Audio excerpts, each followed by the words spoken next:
तो अगले सीन में जब हमारा प्रोटैगनिस्ट अपने बिस्तर से उठता है तो उसे याद आता है, अरे हाँ, मैं तो पिछली बार बेहोश हो गया था। और ये सोचने के बाद जब हमारा प्रोटैगनिस्ट यानी डेव अगल बगल देखता है तो उसे दिखाई देता है कि एमी उसके बिस्तर के सहारे ही लेटी हुई है और एमी का हाथ हमारे प्रोटैगनिस्ट यानी डेव के हाथों से छू रहा है। एमी के हाथ की छुअन महसूस करके डेव को काफ़ी अच्छा लगता है और डेव जब एमी की शक्ल की तरफ देखता है तो उसे दिखाई देता है कि एमी सोते समय काफ़ी ज़्यादा क्यूट लग रही है, जो देख के डेव के चेहरे पे एक मुस्कान आ जाती है। उसके बाद डेव जब अपनी बॉडी पे ध्यान देता है तो उसे दिखाई देता है वो आर्टरी सर्कल जिस पे वो काम कर रहा था वो पूरी तरह से बन चुका है और अच्छी तरह से काम कर रहा है। उसके बाद डेव सोचता है, अब मेरी वेन्स में 3 तरह की पावर दौड़ रही हैं। और बस इतना ही नहीं, इस आर्टरी सर्कल का एक स्पेशल इफेक्ट भी है और वो ये है कि अब मैं सिंपल स्मेल्स जैसे रिस्टोर बस एक उंगली उठाते ही कर सकता हूँ। मतलब ये स्पेल्स इस्तेमाल करना मेरे लिए बहुत ही ज़्यादा आसान हो गया है। डेव जब ये सब सोच रहा था और अपनी बढ़ी हुई शक्तियों को महसूस करके खुश हो ही रहा था, तभी वो महसूस करता है कि एमी उठ चुकी है और बड़ी ही नींद वाली आंखों से उसे देख रही है। तभी डेव एमी की तरफ देखता है और उसकी शक्ल उसे काफ़ी क्यूट लगती है, जो देख के डेव काफ़ी शर्मा जाता है और एमी से कहता है, गुड मॉर्निंग एमी, क्या तुम्हारी नींद अच्छी थी? और ये सीन यहीं पे एंड हो जाता है। देखते ही देखते 5 महीने बीत जाते हैं। हमारा प्रोटैगनिस्ट एक रूटीन के साथ अपने गार्डन पे ट्रेनिंग कर रहा था और तभी एमी वहाँ बहुत ही एक्साइटमेंट के साथ आ जाती है। वो कहती है, सर, डेव सर, इसे देखिए, इस बार हमें इस बैग में हर्ब्स भी मिली हैं। उसकी बात सुन के प्रिंस कहता है, वेल, इसकी कोई ज़रूरत नहीं थी वैसे, मैं खुश हूँ जो अभी हम खा रहे हैं उस सब से, लेकिन मैं बहुत ही ज़्यादा शुक्रगुजार हूँ उस आदमी का। खैर मैं उसे जानता नहीं हूँ, लेकिन एग्जैक्टली 3 महीने पहले जब मेरा आर्टरी सर्कल बने हुए कुछ ज़्यादा टाइम नहीं बीता था, तब से ही कोई आदमी, कोई अननोन आदमी, पता नहीं हमारे कैसल के बाहर हमारे लिए मीट और बाकी खाने की चीज़ें छोड़ के जा रहा है। और इस बार तो उसने हर्ब्स भी छोड़ी हैं। शुरुआत में तो मुझे शक हो रहा था कि ये कहीं क्वीन लेनियस की कोई खुरापात तो नहीं है, लेकिन मुझे फिर धीरे धीरे ये अंदाज़ा हुआ कि क्वीन भला क्यों हर बार परफेक्टली फाइन वेजिटेबल्स और मीट मेरे लिए छोड़ के जाएंगी, वो भी बिना किसी मतलब के। उसके बाद डेव सोचते हुए कहता है, मुझे ऐसा लग रहा था कि कोई ना कोई तो हमारी मदद कर रहा है, पर मैं बता नहीं सकता वो कौन हो सकता है। और कल की ही बात सोचूं तो मैंने किसी की आवाज़ भी सुनी थी, क्योंकि कल रात जब मैं अपना माना स्प्रेड करके पूरे कैसल की तलाशी ले रहा था, तब मुझे एक आदमी की प्रेजेंस भी महसूस हुई थी। हालांकि वो लोग अपनी प्रेजेंस यानी अपनी पहचान सीक्रेट रख रहे थे हमसे, और वो एमी की डे टू डे लाइफ को भी ख़राब नहीं कर रहे थे, तो उनका असल में मोटिव क्या है ये समझ ही नहीं आ रहा था। हमारा प्रोटैगनिस्ट ये सब सोच ही रहा होता है कि तभी उसे किसी के आने का एहसास होता है। कोई ना कोई तो उनकी तरफ आ रहा था उनके कैसल में। तभी एमी कहती है, सर डेव, इस बार जो आदमी हमारे लिए हर्ब्स छोड़ के गया है, उसकी वजह से इस बार हमें खाने की कोई भी दिक्कत नहीं होगी। इसके जवाब में डेव एमी से कहता है, ऑलराइट एमी, तुम जाओ इस सब हर्ब्स को साफ करो। उसके बाद डेव वहाँ से जाते हुए कहता है, हम कुछ गेस्ट को एक्सपेक्ट कर रहे हैं, यानी कोई गेस्ट आने वाले हैं हमारे यहाँ। जो सुन के एमी काफ़ी चौंक जाती है, उसे समझ नहीं आता कि आखिर कौन आ सकता है हमारे यहाँ। लेकिन प्रिंस उसकी बात नहीं सुनता है और चल देता है एक दूसरी डायरेक्शन में। प्रिंस अपने कैसल की तरफ जा रहा था और मन ही मन सोच रहा था, आखिर कौन हो सकता है जो इस समय आया है। तभी कैसल में 3 प्रीस्ट एंटर करते हैं। ये थे तो प्रीस्ट, लेकिन असल में ये क्वीन के इन्फॉर्मेंट्स थे, यानी क्वीन के जासूस थे। ये लोग प्रिंस के कमरे में चले जाते हैं और ये कह के कि इन्हें क्वीन ने प्रिंस का इलाज करने के लिए भेजा है। ये प्रिंस की बॉडी का चेकअप करने लगते हैं। उसके बाद वो लोग प्रिंस से कहते हैं, प्रिंस, आपकी बॉडी अभी अभी इतनी कमज़ोर स्टेट से उठी है, तो आपके ऊपर हीलिंग मैजिक या फिर किसी भी होली मैजिक का इस्तेमाल करना बिल्कुल भी अच्छा नहीं रहेगा। इससे आपकी बॉडी को ही नुकसान होगा। तो आपके पास जितनी स्ट्रेंथ वापस आ पाई है उठने के बाद, आपको उसी में खुश रहना चाहिए। इन लोगों की फालतू बातें सुनने के बाद प्रिंस को मन ही मन हंसी आ जाती है और वो सोचता है, इन लोगों ने शुरुआत से ही मेरा चेकअप करने के लिए भी कोई हीलिंग मैजिक और किसी बेसिक हीलिंग स्पेल का भी इस्तेमाल नहीं किया। ये बंदा इस नेशन का एक ग्रैंड प्रीस्ट है और ये अपनी रिस्पॉन्सिबिलिटीज इस तरह से साइड में फेंक रहा है, बस क्वीन के दिए हुए कुछ ऑर्डर्स की वजह से ये लोग अपनी डिग्निटी भूल चुके हैं और पूरी तरह से करप्ट हो चुके हैं। इस सब को देखते हुए प्रिंस अपने मन ही मन सोचता है, अरे यार ये बकवास करना क्यों नहीं बंद करते। और ये बात नहीं है कि ये मुझे हील नहीं कर सकते, पर बात यह है कि मुझे करना नहीं चाहते। और इन लोगों को शायद यकीन नहीं होगा क्योंकि इन्होंने मेरी बॉडी अच्छे से चेक भी नहीं की कि मेरी body already end of recovery यानी ऑलमोस्ट रिकवर हो चुकी है। उसके बाद हमारा प्रोटैगनिस्ट एक बहुत ही सरकास्टिक सी स्माइल बनाते हुए प्रीस्ट से कहता है, ओह, मुझे लगा कि जो सिल्वर गन तुम्हें प्रिया ने दी है उससे तुम मेरी इंजरी सही कर सकते हो। डेव की ये बात सुनने के बाद वो प्रीस्ट काफ़ी घबरा जाता है और अपनी हड़बड़ाहट में कहता है, प्रिंस, तुम सब ये इसलिए कह रहे हो क्योंकि तुम ये सब नहीं समझते। क्या तुम्हें नहीं पता कि इस दुनिया में जो होली पावर इस्तेमाल करने की नॉलेज होती है, तुम्हें इतना शेल्फिश नहीं होना चाहिए प्रिंस। वो गन काफ़ी ज़्यादा कीमती है और तुम चाहते हो कि मैं उसका इस्तेमाल तुम पे करूं। उस प्रीस्ट की प्रिंस के प्रति ये अपमानजनक बातें सुनने के बाद हमारी एमी, जो वहाँ बगल में ही खड़ी थी, काफ़ी ज़्यादा गुस्सा हो जाती है। वो उस प्रीस्ट से चिल्ला के कहती है, प्रीस्ट पोरस, तुम अभी फर्स्ट प्रिंस के सामने खड़े हो, अपने शब्दों का इस्तेमाल ज़रा सोच समझ के करो। एमी की ये बात सुन के वो प्रीस्ट काफ़ी ज़्यादा गुस्सा हो जाता है और एमी से कहता है, यू बास्टर्ड, तुमने मेरे बारे में ये सब कैसे कहा। अपनी बात खत्म करने के बाद वो प्रीस्ट अपने गुस्से के चलते एमी पे अपना हाथ उठा देता है और उसके गालों पे एक थप्पड़ मार देता है। इसके चलते एमी का नाजुक बदन पीछे की तरफ गिर जाता है और उसके गाल पे उस प्रीस्ट की उंगलियों के निशान पड़ जाते हैं। अपनी आंखों के सामने का ये नज़ारा देख हमारा प्रोटैगनिस्ट बेहद ही गुस्से में आ जाता है और उसी गुस्से में वो उस प्रीस्ट से कहता है, तुमने कैसे। लेकिन हमारा प्रिंस अपनी बात खत्म भी कर पाता उससे पहले ही वो प्रीस्ट हमारे प्रिंस से कहता है, ओ नो प्रिंस, अगर मैं एक ऐसी मेट को छोड़ देता जो उसके मुंह में आ रहा है वो बोल रही है, तो ये तो आपके लिए भी एक प्रॉब्लम होगी। हालांकि ये लड़की कोई प्रॉब्लम दिखती तो नहीं है। ये कह के जैसे ही वो प्रीस्ट एमी की तरफ देखता है तो वो गौर करता है कि एमी काफ़ी ज़्यादा सुंदर है और एमी की सुंदरता देख के वो प्रीस्ट की आंखों में साफ साफ हवस दिख रही थी। और उसी के साथ वो प्रीस्ट हमारे प्रोटैगनिस्ट से कहता है, अब जब मैं इतनी दूर से यहाँ आया हूँ तो कम से कम इस मेट को मुझे दरवाजे तक तो छोड़ना ही चाहिए, क्यों है ना प्रिंस। उसके बाद हमारा प्रिंस एमी से कहता है, एमी जाओ इसे बाहर गेट तक छोड़ के आओ।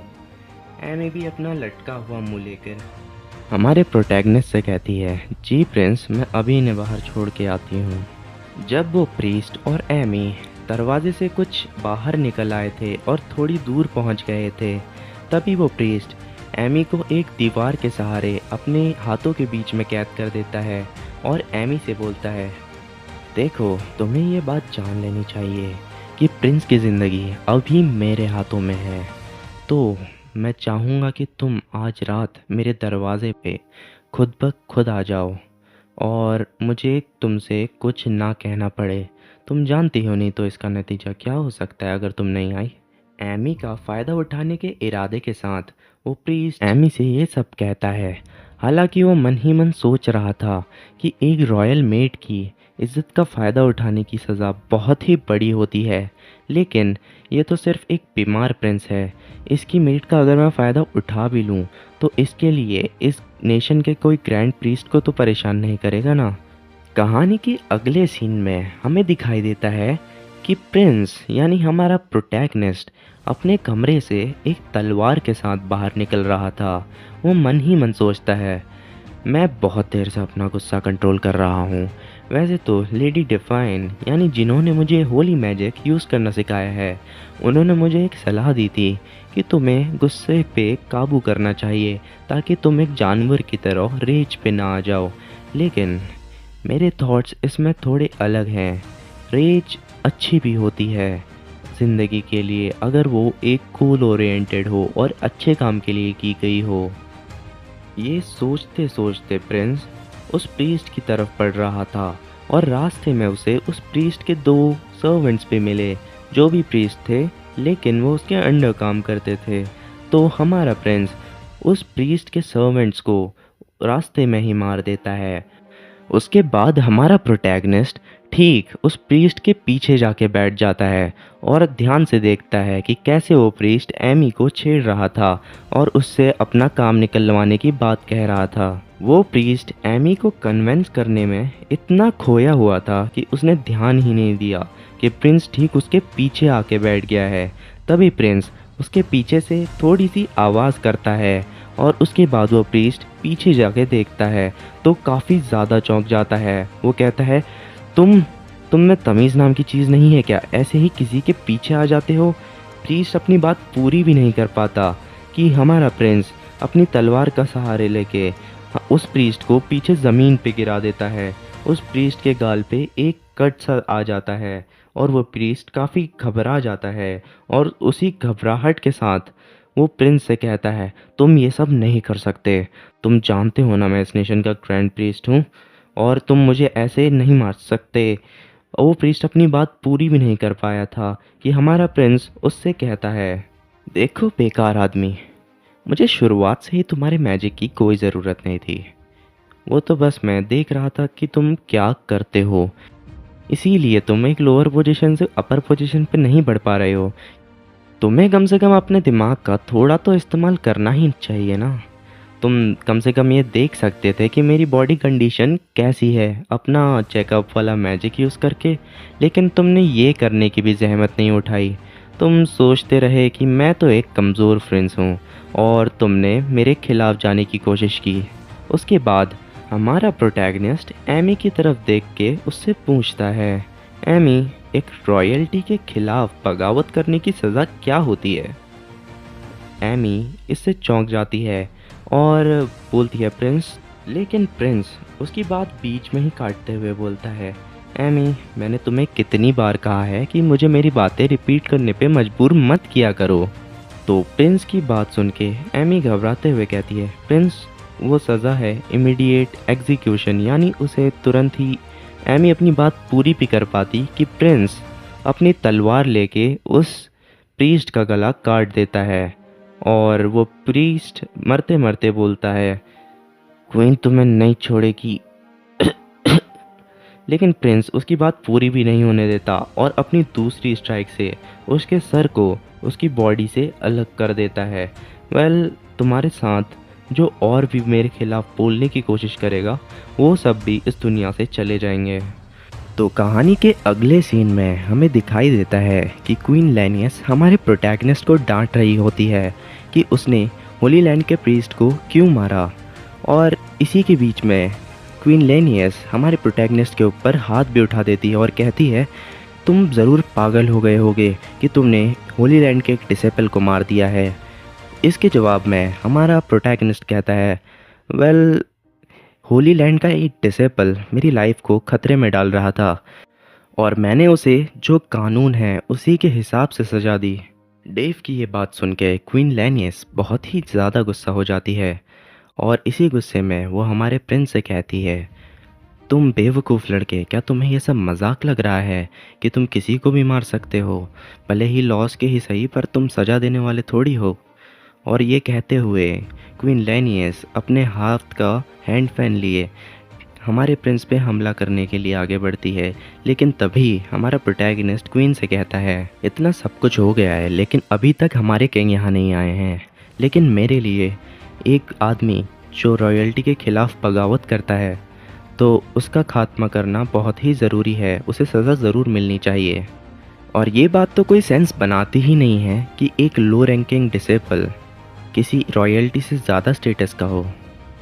उसके बाद क्वीन लैनियस बड़े ही गुस्से में हमारे प्रिंस से कहती है, तुम्हारी हिम्मत कैसे हुई कि तुम हमारे राजा और रॉयल्टीज़ की अथॉरिटी को कम बोलो, और तुम्हारे पास इस बात का कोई एविडेंस ही नहीं है कि उस प्रीस्ट ने तुम्हारे खिलाफ बगावत करी थी, तो तुम्हारे पास उसको मारने का कोई रीज़न भला कैसे हो सकता है।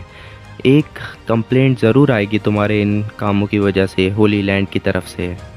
मैं पहले से ही जानती थी कि तुम अपनी मदर की तरह बिल्कुल स्टूपिड हो।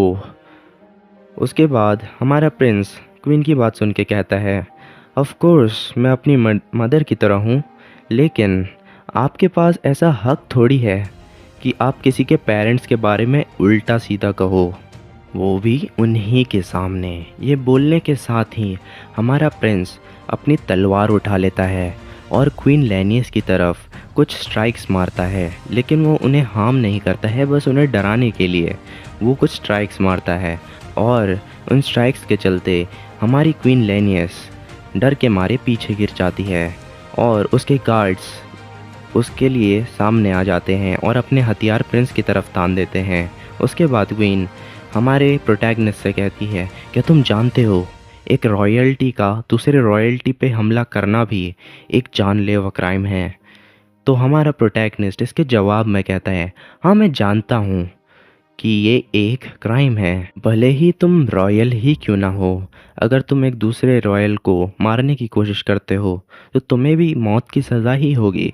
और 6 साल पहले की वो घटना भी इसी का दर्शाती है कि एक रॉयल को मौत की सज़ा हो सकती है। ये सुन के क्वीन लैनियस हमारे प्रोटैगनिस्ट की तरफ घबराई हुई नज़रों से देखती है और प्रिंस की आंखों में देख के उसे समझ आ जाता है कि प्रिंस को पता है कि 6 साल पहले जिसने प्रिंस को मारने की कोशिश की थी वो और कोई नहीं, उसका ही बेटा प्रिंस कार्लोस था, इस किंगडम का सेकंड प्रिंस। उसके बाद क्वीन लैनियस डेव से कहती है, तो तुम जानते थे कि तुम्हें कार्लोस। क्वीन लैनियस अपनी बात पूरी भी कर पाती उससे पहले ही डेव कहता है, ऑफ कोर्स मैं जानता था कि मुझे 6 साल पहले कार्लोस ने ही मारने की कोशिश की, लेकिन मैंने इस बात को अभी तक सामने नहीं लाया क्योंकि मैं कुछ कार्ड्स अपने स्लीव्स के अंडर रखना प्रेफर करता हूँ, यही मेरा स्टाइल है। और सही समय आने पे वो कार्ड्स बाहर भी निकाले जा सकते हैं। अगर तुम अपने बेटे की खैरियत चाहती हो तो इसी वक्त यहाँ से चले जाओ, नहीं तो अगर मैंने ये बात बाहर लाई तो सबसे पहले जिस इंसान का एग्जीक्यूशन होगा वो तुम्हारा बड़ा बेटा कार्लोस होगा। और इसीलिए तुम्हें अपना डिसीजन बहुत केयरफुली लेना चाहिए कि मैंने उसे मारा है, इस बात को तुम बाहर लाना चाहती हो या नहीं। क्योंकि अगर मैंने ये बात सामने लाई कि मुझे मारने की कोशिश कार्लोस ने की थी तो सबसे पहले कार्लोस की जान जाएगी और उसके बाद तुम्हारी, क्योंकि आइडिया तो तुम्हारा ही था। ये सुन के क्वीन लैनियस हमारे प्रोटैगनिस्ट की तरफ काफ़ी जानलेवा नज़रों से चली जाती है और उसके कैसल से बाहर की तरफ निकल जाती है और जाते जाते कहती है, तुम्हें ध्यान से रहना चाहिए, अगर तुम बहुत आगे बढ़े तो तुम मारे भी जा सकते हो। उसके बाद हमारा प्रिंस कहता है, वेल मेरे पास तुम्हारे जोक्स के लिए टाइम नहीं है, तुम जाओ और ध्यान रखना अपना डिसीज़न बहुत केयरफुली लेना, कहीं तुम्हें लेने के देने ना पड़ जाएं। तो क्या होगा कहानी में आगे, ये जानने के लिए डिस्क्रिप्शन में दी गई प्लेलिस्ट को सेव कर लीजिए और सब्सक्राइब कर लीजिए हमारे चैनल को ऐसी ही और कहानियाँ सुनने के लिए।